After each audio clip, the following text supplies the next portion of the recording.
Hello everyone, KVS मैदान में सबसे पहले यहाँ पे मैं शुरू कर रही हूँ इस सीरीज़ को। चैप्टर नंबर 1 है जो कि टीचिंग एप्टीट्यूड का है। तो इसमें सबसे बेसिक कंसेप्ट आता है major approaches in education sector. तो सबसे पहले हम देखते हैं फिलॉसफी जो है ये एक वास्ट सब्जेक्ट है जिसमें सभी एस्पेक्ट जो होते हैं एजुकेशन के वो इसके अंदर फुलफिल होते हैं, चाहे वो ऑब्जेक्टिव्स हैं, करिकुलम का मतलब हो जाता है पाठ्यक्रम, teaching methods, teacher, text book, discipline, वो सब चीज़ें यूज़ होती हैं। और फिर इससे जो फिलोसफी होती है वो बहुत ज़्यादा इन्फ्लुएंस होती है, प्रभावित होती है। तो सबसे पहला पार्ट 1 आता है यहाँ पे, 3 बेसिस ऑफ एजुकेशन। तो ये 3 बेसिक क्वेश्चंस कौन से हैं? सबसे पहले है वाई, क्यों, जो डिसाइड करता है किसको, हमारी साइकोलॉजी को। सॉरी, यहाँ पर है फिलोसफी, हमारी जो फिलोसफी है उसको डिसाइड करता है। Then B part is the how, मतलब कैसे, ये साइकोलॉजी को, हमारी मनोवैज्ञानिक जो होती है उसको प्रभावित करता है। एंड सी पार्ट होती है हमारी जो भी सोशल नीड्स होती हैं वो क्या क्या हैं। तो इसीलिए जो वेस्टर्न फिलोसफर हैं सोक्रेटिस, जिनको हम सुकरात बोलते हैं, उन्हें वेस्टर्न वर्ल्ड में फादर बोला जाता है एजुकेशन का। तो इस चीज़ को हम ध्यान रखेंगे। Okay, now come to the next slide. This is called idealism. तो ये आइडियलिज्म क्या होता है, देखिए बहुत इंपॉर्टेंट है, इसके अंदर जो हमारे बेसिक फैक्ट रहेंगे यहाँ पर। आइडियलिज्म देखिए, इसमें हम बात करते हैं किसके बारे में, क्योंकि जो हमारे आइडियाज़ आते हैं वो कहाँ से आते हैं, वो माइंड से आते हैं। और इसीलिए इसको सबसे इम्पोर्टेंट माना गया है, बेसिक एस्पेक्ट है जिसमें हम अब बेस लेते हैं एजुकेशन को। और इसके अंदर आइडियलिज्म, यहाँ पर एक रूट वर्ड यूज़ किया गया है और जिसका मतलब होता है आइडियल, और जो कि है आइडियाज से रिलेटेड, जहाँ पर एक्चुअली हम माइंड को एक तरह से प्रायोरिटी देते हैं, क्योंकि जितने भी आइडियाज़ आएंगे वो कहाँ से आएंगे, वो आएंगे हमारे माइंड से, और जो रिफ्लेक्ट करते हैं हमारी स्पिरिचुअलिज्म को, हमारी आध्यात्मिकता को। इसीलिए जो यूनिवर्सल माइंड है, या हम कह सकते हैं गॉड जो है, वो सेंट्रल में है इस वर्ल्ड की अंडरस्टैंडिंग में। तो यहाँ पर आइडियलिज्म के केस में मेन जो यहाँ पर गॉड रहते हैं वो मेन सोर्स हैं सभी क्रिएशन का, जितने भी चीज़ें हैं वर्ल्ड में, नॉलेज का, स्पिरिट का, एंड मेन जो होता है जो भी रियलिटी हमें माइंड में जनरेट होती है। तो मीन्स ये वैल्यू के ऊपर ज़्यादा फोकस करते हैं, क्योंकि रियल नॉलेज जो होती है वो परसीव्ड होती है हमारे माइंड में, और जिसके लिए इम्पोर्टेंट होता है कि हम गेन करते हैं उसको किसके थ्रू, हमारे जो भी सेंसेस होती हैं, हमारी जो भी ज्ञान इंद्रियाँ होती हैं, आँख, नाक, कान, जो भी हमारी त्वचा, ये सब चीज़ें हैं। तो मैन जो है वो सुपीरियर नेचर है, क्योंकि वो इन सब चीज़ों को गेन करता है। और इसीलिए जो मेन प्रोपेनेंट थे इस आइडियलिज्म को फॉलो करने के लिए, इस स्पिरिचुअलिटी को जिन्होंने फॉलो किया, वो है प्रोबेल कांत, प्लेटो, स्वामी विवेकानंद, यहाँ पे स्वामी दयानंद जी हैं, श्री अरविंद घोष जी हैं, ये मेन प्रोपेनेंट हैं इस आइडियलिज्म के। ओके, तो नेक्स्ट हम देखते हैं 4th नंबर, यहाँ पे है प्रैग्मेटिज्म। प्रैग्मेटिज्म का मतलब होता है, देखिए लिटरली सबसे पहले हम देखते हैं कि इनका मीनिंग क्या होता है। इसका मीनिंग होता है प्रैक्टिकल, जब आप कोई भी चीज़ प्रैक्टिकली कर रहे हैं, व्यवहारिक रूप से कर रहे हैं। क्योंकि हम देख सकते हैं कि जो प्रैग्मेटिज्म है ये बेसिकली एक ग्रीक वर्ड है, और ग्रीक लैंग्वेज जो है ये एक डेड लैंग्वेज है, रीज़न बीइंग कि इसके अंदर कुछ भी चेंजेस नहीं होते हैं, स्टैटिक हो गई है ये लैंग्वेज। और इसका मतलब होता है प्रैक्टिस और एक्शन। तो इसलिए हम यहाँ पे फोकस करते हैं मेनली यूटिलिटी के ऊपर, जो कि यूजफुलनेस से एसोसिएटेड है। और जो भी प्रैग्मेटिज्म होगा वो वर्ल्ड ऑफ फैक्ट में क्या करेगा, बिलीव करेगा, फैक्ट भी और प्लस में यहाँ पे एक्शंस भी। मेनली जो प्रैग्मेटिज्म है ये फोकस करता है एक्शन के ऊपर, जो भी रियलिटी में हम जो चीज़ें अपनी एक्शन कर रहे हैं, अपना काम कर रहे हैं, तो ये चीज़ बताइए कि ट्रुथ जो होता है वो क्रिएट किया जाता है जो भी हम एक्सपीरियंसेस गेन करते हैं। तो ह्यूमंस जो हैं वो एक्टिव बीइंग्स हैं क्योंकि वो काम करते हैं और उनके पास एबिलिटी होती है टू सॉल्व देयर प्रॉब्लम्स, और इसके लिए वो अपने लॉजिक ऑफ एक्सपेरिमेंट्स और साइंटिफिक मेथड्स को यूज़ करते हैं। इस फिलॉसफी को मीन्स प्रैग्मेटिज्म को जो एक तरह से उसके मेन एक्सपोनेंट रहे वो कौन कौन से थे इस विचारधारा को जिन्होंने माना, जॉन ड्यूई हैं, किलपैट्रिक हैं, मीड हैं, ये कुछ एक्सपोनेंट पर्सन्स हैं जो कि इस फिलॉसफी को बहुत ज़्यादा ही क्या कर रहे हैं, पसंद कर रहे हैं। Okay, next the fifth one is जिनको हम देख सकते हैं कंस्ट्रक्टिविज्म, नाम से ही है कंस्ट्रक्शन, बनाना। तो मेनली यहाँ पे जो है लर्नर जो है वो एक्टिवली कंस्ट्रक्ट करता है नॉलेज को।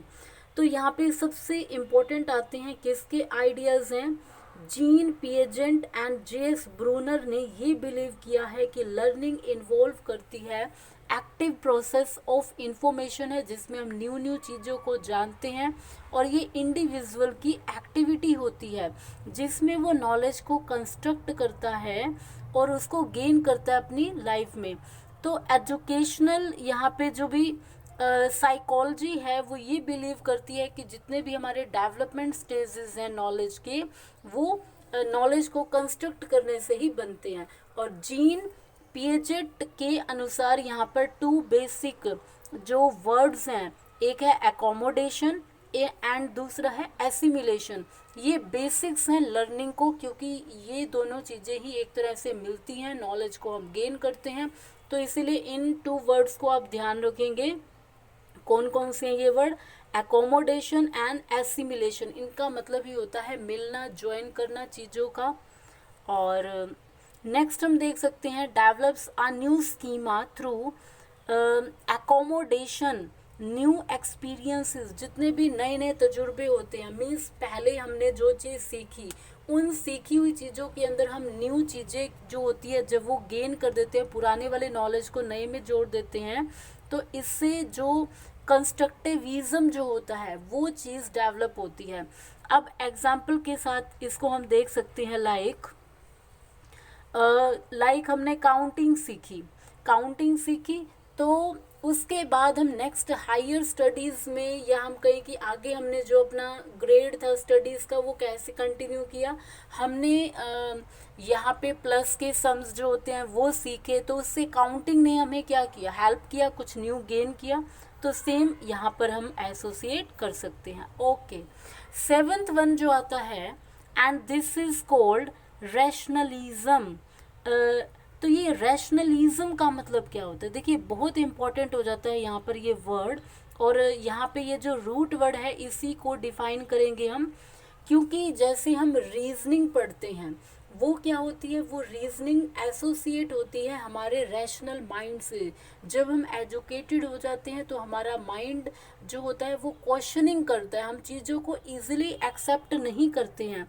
तो सेम यहाँ पर भी चीज़ बताई हुई है कि जो इस तरह से देखिए रैशनलिज्म के अंदर क्या होता है, चीज़ों को जब हम उनको स्टडी करते हैं उनकी रीजनिंग के साथ कि ये चीज़ है तो why this is why this thing is going in that manner. तो रैशनलिस्ट जो होते हैं वो क्लेम करते हैं, ये दावा करते हैं that there are significant ways through which our concepts and knowledge gain independently through our sense experiences. जो भी हम नए नए एक्सपीरियंसेस जो गेन करते हैं तो ये चीज़ यहाँ पर ऐड हो जाती है। ओके, तो नेक्स्ट हम बढ़ते हैं एग्जिस्टेंशियलिज्म। इसके अंदर क्या होता है, देखिए इसमें मेनली फोकस किया जाता है किसके बारे में, इसमें हम फोकस करते हैं इंडिविजुअल का जो एग्जिस्टेंस होता है, उसकी फ्रीडम क्या है, उसका चॉइस क्या है, और इसके अंदर हम यूनिकनेस, क्योंकि हर एक पर्सन यूनिक होता है अपने आप में, और आइसोलेशन होता है, अपने अपने एक्सपीरियंसेस हम गेन करते हैं। तो इसमें मेनली फोकस किया हुआ है फ्रीडम ऑफ चॉइस और रिस्पॉन्सिबिलिटी के ऊपर। ओके, तो इसीलिए लर्निंग जो होती है वो एक्सप्लेन की जाती है चेंज इन ऑब्जर्वेबल बिहेवियर, जो भी हमने ऑब्जर्व किया चीज़ें तो यहाँ पर देखिए सबसे पहले जो 10th है that is the behaviourism. Behaviourism के अंदर हम देखते हैं, देखिए यहाँ पर कि लर्नर जो होता है वो पैसिव ऑर्गेनिज्म है, क्योंकि वो न्यू न्यू चीज़ें गेन कर रहा है। और यहाँ पर हम चीज़ें मेन यहाँ पे जो रूट वर्ड है वो बिहेवियर है, कि हम कई चीज़ें जो होती हैं वो बिहेवियर दूसरों के बिहेव से भी सीखते हैं, खुद भी अपने आसपास के एनवायरनमेंट से देखते हैं। तो उसी के ऊपर ये वाली जो फिलॉसफी है ये बेस्ड है कि learning could be explain by a change in observable behaviour, कि हमारा जो टीचिंग का मेन मोटिव ही होता है कि लर्नर जो होता है लर्नर के बिहेवियर में चेंज लाना। और वो कैसे पॉसिबल होगा, जब वो नई चीज़ों को गेन करेंगे और गेन करने के बाद उनके बिहेवियर में क्या आएगा, चेंज आएगा। तो इस पोस्टुलेट को मेनली फोकस किया है E.L. थॉर्नडाइक ने, और इसके लिए उन्होंने 2 बेसिक पॉइंट्स बताए हैं, जो है law of exercise and law of effect. Law of exercise based है, जितना हम चीज़ों का अभ्यास करते हैं और इसके लिए जितना हम चीज़ों को रिपीट करते हैं, लाइक हम मैथ्स की भी एक्सरसाइज करते हैं, और हम यही कहते हैं कि कोई भी चीज़ जो होती है वो डिपेंड करती है प्रैक्टिस के ऊपर। जितना ज़्यादा हम चीज़ों को प्रैक्टिस करेंगे उतना ज़्यादा उस फील्ड में हम एक्सपर्ट होंगे। तो यही चीज़ मेनली बताई हुई, इतने ज़्यादा हमारे सेंस ऑर्गन्स जो होते हैं उन चीज़ों को गेन करेंगे। और बी पार्ट है इसका law of effect. Law of effect कैसे होगा, जितना हम चीज़ों को गेन करेंगे उतना ही हमारा एक्सपर्टीजनेस, या हम कहें कि उस फील्ड में हम उतने ज़्यादा एक्सपर्ट होते जाएंगे, उसका इफ़ेक्ट जो होता है वो हमारे आने वाले टाइम पे भी पड़ेगा, और हमारी जो पहले वाली जो प्रीवियस बिहेवियर जो था उसके ऊपर भी इफेक्ट पड़ेगा। देखो लाइक लॉ ऑफ इफेक्ट में ये चीज़ भी कह सकते हैं, कोई बच्चा लाइक अगर वो क्लास के अंदर बहुत अच्छा परफॉर्म कर रहा है तो हम उसको अप्रिशिएट भी करते हैं, और अगर जो बच्चा काम नहीं करता है या डिले करता है बहुत ज़्यादा तो उसके लिए पेनल्टी वगैरह भी लगाई जाती है। तो सेम चीज़ होता है कि अगर हमने अपने बिहेवियर में चेंज किया तो उस चेंज इन बिहेवियर अगर वो पॉजिटिव था तो वो रिवॉर्ड्स होंगे, अगर वो नेगेटिव था, अगर कोई चीज़ बदलाव नहीं हुई तो वो हो जाता है फिर पनिशमेंट की सेंस में। ओके, नेक्स्ट हम यहाँ पे देख सकते हैं Gestalt साइकोलॉजी। इसका मतलब क्या है, देखिए इसमें मेनली फोकस किया हुआ है कि कोई भी चीज़ अगर हम देखते हैं तो मेनली हम उसको एज अ होल देखते हैं। एज अ होल कहने का मतलब होता है कि उसको पूरा देखते हैं, देन हम उसके सब पार्ट्स पे आते हैं। देखिए इसमें दिया हुआ है it believes that the whole is greater than the sum of its part. Like आपने कोई ट्री देखा तो सबसे पहले आपके माइंड में इमेज बनी है ट्री की, उसके बाद बनी है उसके सब पार्ट्स की, लाइक उसके फ्रूट की, ब्रांचेस की, रूट्स की एंड सो ऑन, उसके वेरियस पार्ट्स जो हो जाते हैं। तो इसीलिए आप एक और एग्जांपल से भी देख सकते हैं। फॉर एग्जांपल अगर हमारी ह्यूमन बॉडी है तो उसमें सेल्स हैं, टिश्यूज़ हैं, ऑर्गन्स हैं, ऑर्गन सिस्टम है। इस तरह से हमारी जो बॉडी होती है इन सब चीज़ों का समअप होती है, लेकिन हम इन सब चीज़ों को नहीं देखते। पहले हम उस इंडिविजुअल को देखते हैं, उस व्यक्ति को देखते हैं।